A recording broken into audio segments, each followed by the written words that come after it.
What a crazy day for the reloading of Auburn basketball.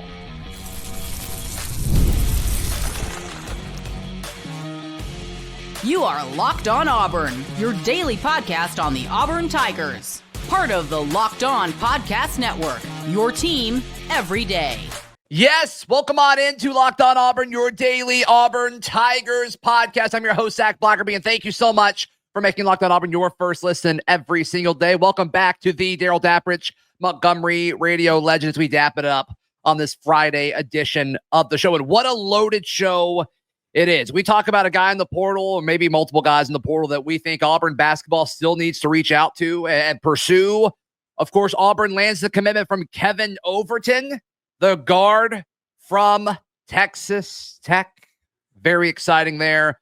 But, I think the biggest story of the day, and definitely the one that, it's a polarizing figure, and so I think fans are going to feel different ways about it just by the nature of it. But Chad Baker-Mazara hitting the transfer portal. Some Auburn fans saying, okay, you know what, it's time. There were highs of highs with Chad Baker-Mazara, and there were lows of lows. And you know what? A lot of people are going to look at the lows and say, hey, good, it's time to head elsewhere. But just with all of the stories that have kind of come up with all of this, it did kind of seem like it was time, Darrell, the more that comes out about this scenario. Well, the developments kind of took place in the last 24 to 48 hours. I don't think that Auburn's coaching staff was surprised at all with the announcement this morning. We started getting wind of this yesterday. It's all about NIL. Anything in this day and age, it's about your perceived worth and what you perceive your worth to be. And if you don't feel like you're getting it, these kids go out and get it, right. Especially when you start doing the comparing game. And this is one of the things that I was always very, very afraid of when NIL got rolled out, was fracturing locker rooms or kids not being able to keep it close to the vest, what they were getting. And so then this guy resents this guy for making this and that kind of thing. So it's about what you perceive the pecking order, your NIL, and what you should make. And I think it's are you willing to play that game? And let's just be honest. This happened last year, okay? Full disclosure, right after the season ended, Chad Baker-Mazara threatened to go to the portal. There were some teams that were pursuing him, and apparently Auburn did what they needed to do to keep him. It doesn't seem like they did that this go-round. Yeah, I think the addition of Keyshawn Hall, the transfer from UCF, allowed you to say, you know what? We're going to ride with the guy who led the Big 12 in scoring a year ago, and you don't have to worry about a technical coming once every, 2 or 3 weeks, it seemed like. Or at least, the hot-headedness that came with that, and it all seems like a more stable position. Now, some people say, well, where's the loyalty? I think this loyalty thing's a two-way street. A lot of people are saying, oh my goodness, these kids just aren't loyal to the schools anymore. If it's all about NIL, there is a chance that the current, coaches are valuing players that haven't taken Auburn to a Final Four versus the guys that are coming in day one and perhaps earning more. So the whole loyalty thing, I kind of roll my eyes at, and it's who gives you more value this upcoming season? And I think you can look at other guys that give you more value than Chad Baker-Mazara. Well, the loyalty thing is a two-way street. When you go out and recruit over the top of your current roster already, right. Chad Baker-Mazara plays the 3, Hall plays the 3 or 4. So you're always looking to better your roster and upgrade your roster. Where's the loyalty to the kids that come back for that? It does go both ways. So I think if you have an opportunity to start somewhere, Chad Baker-Mazara would have started at Auburn. He would start wherever he transfers. Then it just becomes about the dollars and building a roster. Auburn had to spend money to rebuild this roster. You don't want to start putting 30 or 40% of your NIL money, on one guy. So that's the thing. Look, with Chad Baker-Mazara, you got the good Chad, you got the bad Chad. He won you more games than he cost you. I'm just going to be honest. I think 100. He definitely. Oh, one thing, I will not get on here and bash Chad Baker-Mazara. I will not do it. He was crucial to what Auburn accomplished this year. He was a big, big piece. Did you hold your breath a lot? Absolutely. Yes. Was there moments of moodiness and all that? But at the end of the day, when the whistle blew and they tipped it up, he gave you everything he had. Yes. He helped you win on multiple facets. Oh, and I will never forget. I mean, I'll never forget a lot of the things Chad Baker-Mazara did, good and bad. But the way he went out against Florida in that Final Four battle, like he was banged up. He was an absolute warrior, and it seemed like he wanted it more than anybody else on the floor. So, I mean, a lot of folks are going to focus on the negative, but like Chad Baker-Mazara gives us some really awesome memories. And if we could, experience the Chad Baker-Mazara roller coaster of emotions again, like I think most people would. Because part of it got you to a Final Four. So, but all in all, like I do think Auburn is in a situation now where, if he enters a portal, like he's not on the team anymore, you can use that NIL allocation to recruit other guys. And that's going to be part of our conversation later. But as far as guys entering the portal, let's stay on this. JJ Pegues entering the portal. I actually didn't realize he had another year of left of eligibility. I'm going to be 100% honest with you. JJ Pegues, I wish you nothing but success. I hate that it did not work out here, but man, it didn't seem like he pouted. It didn't seem like he hung his head. It seemed like he was a great teammate and locker room guy. So hats off to Pegues. Best of luck at your next stop. That'll be the biggest mystery to me, more than Westry, more than Aiden Holloway. Yes. I thought JP Pegues was a slam dunk because he'd already done it. He already did it. He did it yes. he did it in the NCAA tournament. He did it in the big atmosphere. When Auburn procured him around a year ago, I thought that was it. They locked up the point guard position. He was dynamic. He averaged 18 a game at Furman. Yep. Sometimes this stuff doesn't pan out, but that was a shocker to me. Probably the biggest in the Bruce era to me that Auburn, I wouldn't say missed on, but it didn't pan out. Yeah, the shocker of him not panning out. Just to clarify. Yeah. Yes. Yeah. I'm there with you. And then A.D. Scott entering the portal. And he was kind of the, a guy who was waiting in the wing. Could he be, some depth at the 5 position? He announced, it sounds like he's got 2 years left of eligibility. So best of luck to A.D. Scott. Once again, another guy that sounded like an exceptional teammate, solid locker room guy, solid culture guy. Best of luck with him moving forward. I'll tell you what bothers me about this one a little bit. I have a pet peeve about. I heard a lot of good things about him and how he competed in practice, and that Auburn was really, really high on him and redshirted him and did not let him play last year so that they would have him next year to provide that depth. It kind of would have been nice to use him a little bit this year when Dylan got in foul trouble and Janai Broome got in foul trouble, and because he was kind of that enforcer guy. He could be very physical, very good rebounder, very hardcore defender. Yeah. I'd have liked to seen him get 5 to 7 minutes off the bench and wear bigs down from the other team like people did to Auburn. So they don't use him with the hopes of having him next year, and you don't have him next year.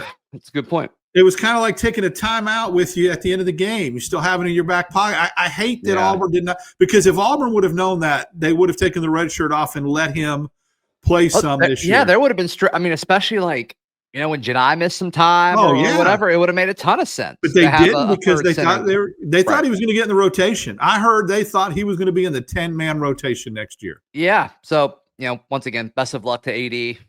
Curious if that was more of his decision or if it was a processing situation.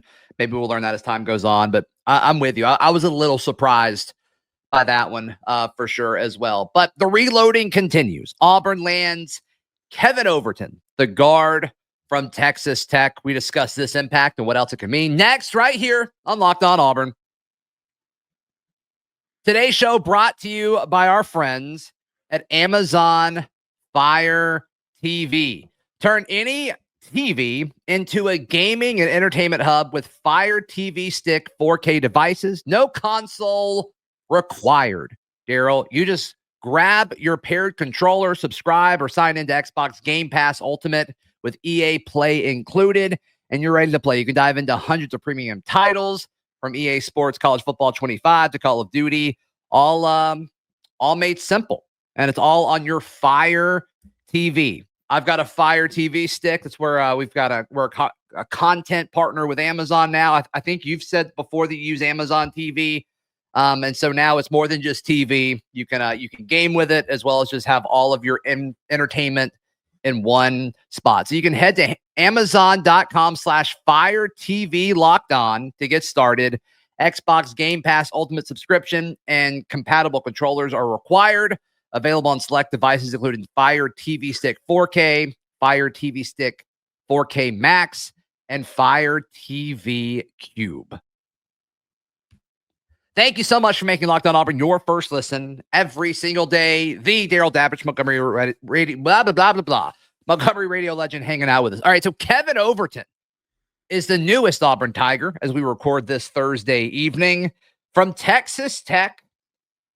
I reached out to Chris Level, who is very involved with Texas Tech. He hosts Locked On Texas Tech, and he's part of a lot of their broadcasts. And I'm like, tell me about Kevin Overton. This is before he committed. And he's like, he's a guy that can score 17 to 20, and he's a guy that can go out and not score, but 2 or 4 points. And you look at the box scores, and like that's kind of what it lines up as. But I think we've seen Bruce Pearl and this coaching staff take talented guys. I mean, the athleticism is there with what we see with Kevin Overton. Solid defender with everything that I've seen and read and been told. To me, it's like, okay, like I don't see any downside with taking Kevin Overton, the former Texas Tech guard.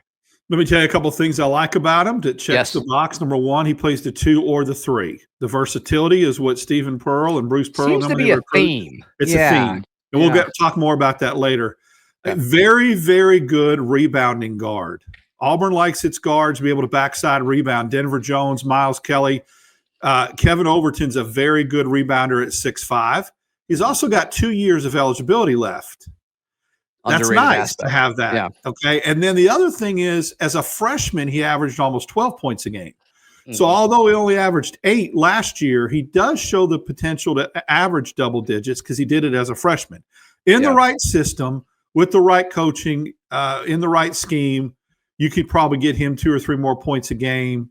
But the rebounding, the eligibility, the physicality, he's somebody that I think is a nice and the flexibility. You could put him at the 2, put him at the 3, depending on where Hall slides in. Auburn's obviously not done in the portal, but this is a guy that could play multiple positions in the guard area, and that's very valued. Yeah, and I like guys that can play the 2, but other positions as well, because I mean, we kind of have some question marks as far as like, okay, there's some really talented guys coming in this freshman class, and we don't know how ready they're going to be as freshmen. But I got a feeling 1 or 2 of them is going to be, and a lot of those guys seem to like slot in naturally at more of a 1 or a 2. Not all of them, but I think if you have a guy like Overton that can slide down, or Keyshawn Hall that slides down into a 3 to 4 or 2 to 3. I like that as well. But we need to look at how many minutes you think he'll play at Auburn. I think he'll play about 25 minutes a game in Auburn because Auburn's 3 incoming freshmen. Caden Magwood plays the 1 and the 2. Right. Sebastian Williams-Adams plays the 4. Mm-hmm. And Simon Walker plays the 2 and the 3. You catch the theme with some of these guards. So really, there's not a really true wing right now that you've got other than, I mean, you don't have, so he may start at the 2, play a lot of minutes at the 2, and therefore I think his production would go up. Auburn has to address, in my opinion, you don't necessarily want Magwood being your backup point guard as a freshman. So I think Auburn's still in the market for another combo guard that can play the 1 or the 2, and probably another big. And then I think that's a wrap on the roster. Because if you assume Pettiford comes back, they've got 9 currently on the roster. Well, do you think the guys that they've gotten so far with these kind of 2 through 4 potential players, do you think that hints that they're confident that Tahad is coming back? Because I will be concerned if Tahad Pettiford stays in the NBA draft at this point. Yeah, because you do not have a point guard, period. So if Auburn would have went out and instead of getting Overton, got a point guard in the portal, I would say, a combo, if someone sees Auburn go get a combo guard, don't panic. Right. He could slide to the 2. But if you get somebody that's a true point guard that started at point guard like J.P. Pegues did last year, then I would be concerned. But I don't think that's going to happen. I think they consider Pettiford. I think they're planning on him coming back. Certainly. But, the other thing, too, when we talk about all these different multiple positions, getting Overton we always talk about that making two positions stronger by adding one guy. Getting Overton lets, I think, Hall play his more natural position at the 3. Okay. And then Bashir can play the 3 or the 2, the JUCO. I mean, Bashir's 6'7". Dude, all these guys are big. I man. mean, he's long. I mean, skinny, but 6'7", 3 is nice. I mean, that's what Chad was. Chad was a string being when he got here.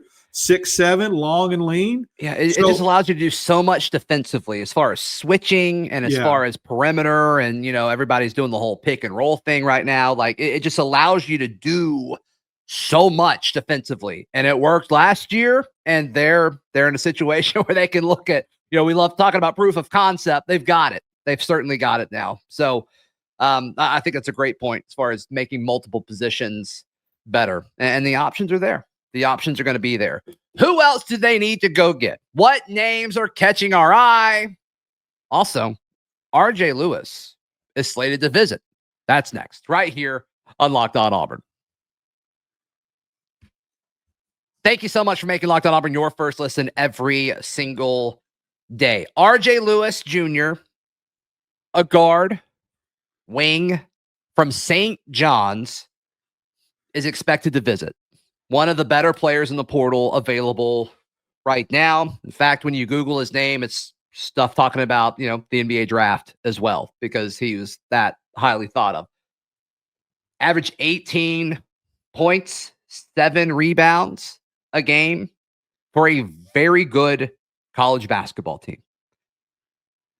This guy, I think this guy adds several wins if they're able to add this guy to next year's roster. I think he was Big East Player of the Year, played for Rick Pitino. Now, had a very, very poor last collegiate basketball game in the NCAA tournament where he couldn't hit anything, and Pitino actually sat him benched him for long stretches, and then got kind of snippy about it in the post-game press conference. That was a national story. Yeah. But that's okay. I mean, Bruce is different. Bruce, man, he coaches people differently. Bruce is a lot more tolerant.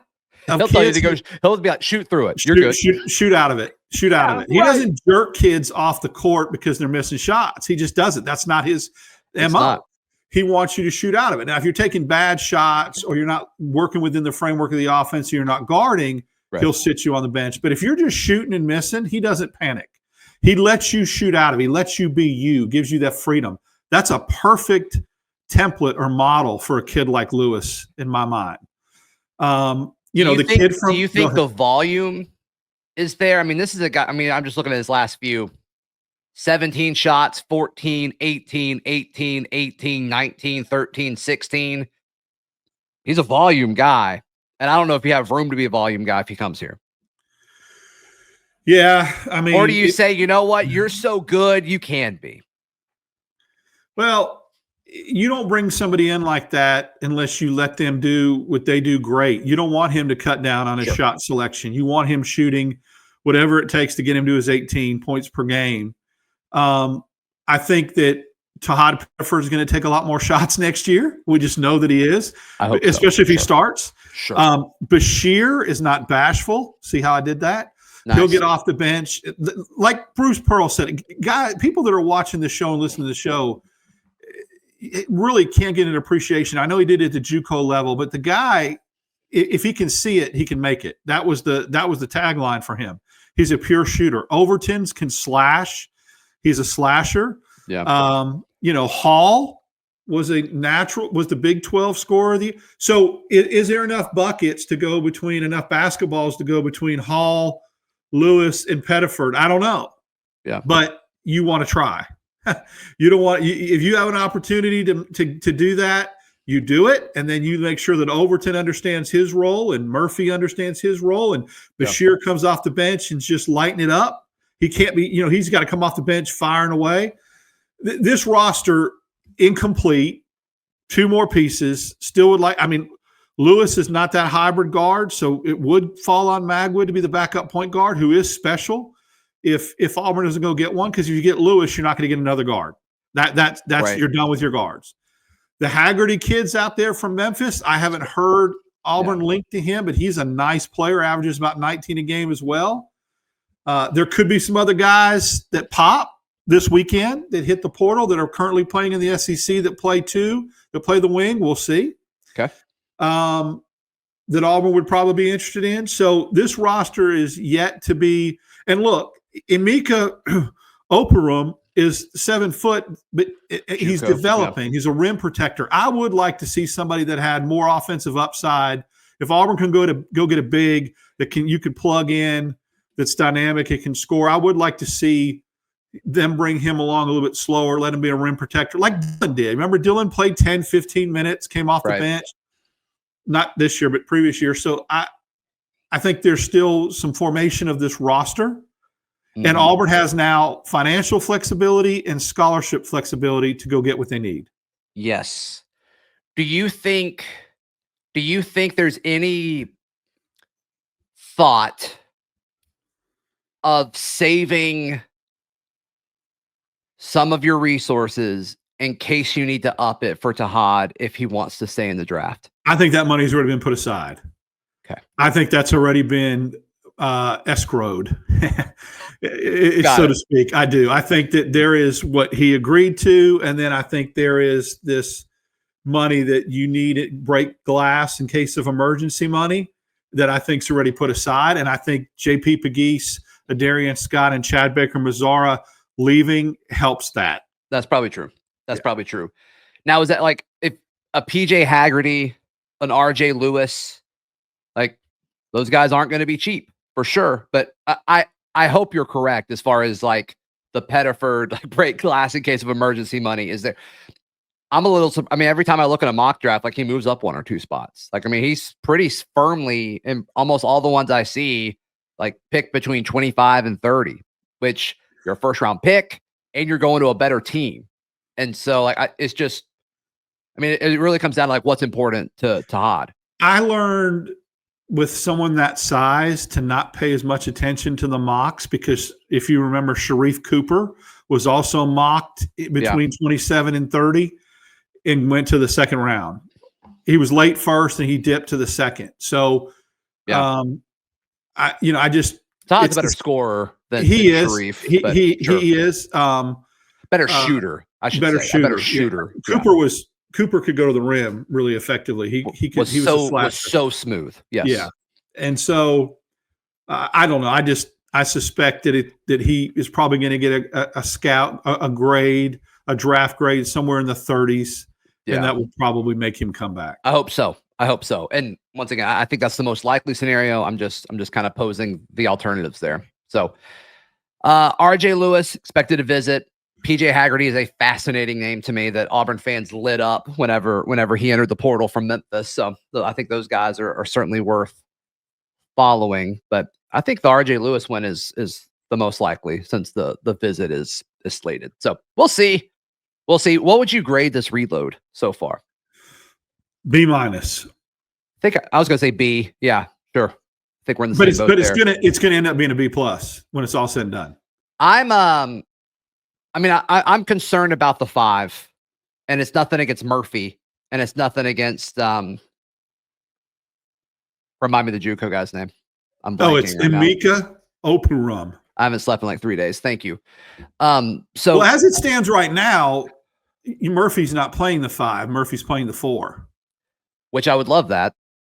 And because I would like that Hall's more. Playing the 3, and Overton would play the 2, and Pettiford would start at the 1. And you would bring Bashir off the bench to be your assassin. If that's the case, and then, Auburn's going to go out and get a 5, I think that's the best case scenario. Right. I think that's the best case scenario. And then you bump Overton if you go get that 2 that's elite, the Haggerty or the Lewis or someone like that. Right. Yeah. And then you just become a wing heavy team. You bring Bashir off the bench to be your backup 3. That's why this versatility is so sweet. Yeah. You go too deep at each position. You could bring Bashir. And then what if Magwood comes in and he pops and he's ready to go? You could bring Magwood, Bashir, and Overton off the bench. Right. You remember how that used to be when Auburn would bring a couple years ago, that team that would like build leads. They wouldn't hold leads. They'd build leads as they would go to the bench. So there's a potential for that. Yeah. no, they've done a good job with the reload so far. Missing a few pieces. They get the right 5 and the right, combo guy. Yep. I mean, it could go up to an A, Yep. So the idea is certainly, it's just wild. And like, we knew how different the team was going to be next year than like last year. But then with Chad entering the portal, it's like, wow. Like, it's like, hey, Tahad. And like, oh, that's kind of it. It's just kind of crazy. Teams that sustain success year after year are able to put different types of styles of teams on the floor from year to year, right? Depending on who graduates and who you bring in. You're not married to one particular style or footprint. You can win if you with a particular lineup this way or that way. Auburn has proven that. When they had Kessler and Jabari, they were a little bit different than they were with Jared Harper and Bryce Brown. You find different ways to win with different personnel. Yep. And they'll have options. They'll have very versatile options, assuming this goes the way that we think that it will. So, Darrell, how can people check out everything you've got going on? Follow me on X, Dap6410, Instagram, Darrell Dapp. I'm with you Wednesdays and Fridays, and then Sunday nights on The Barn with you and Kyle Rush when we go live at 8 o'clock. So there you go. Yep. Hey, please like the video. Please subscribe. And if you're tuned in on audio, please subscribe and leave a review. Helps the show out a ton. Thank you. We'll see you next time. This has been Locked On Auburn.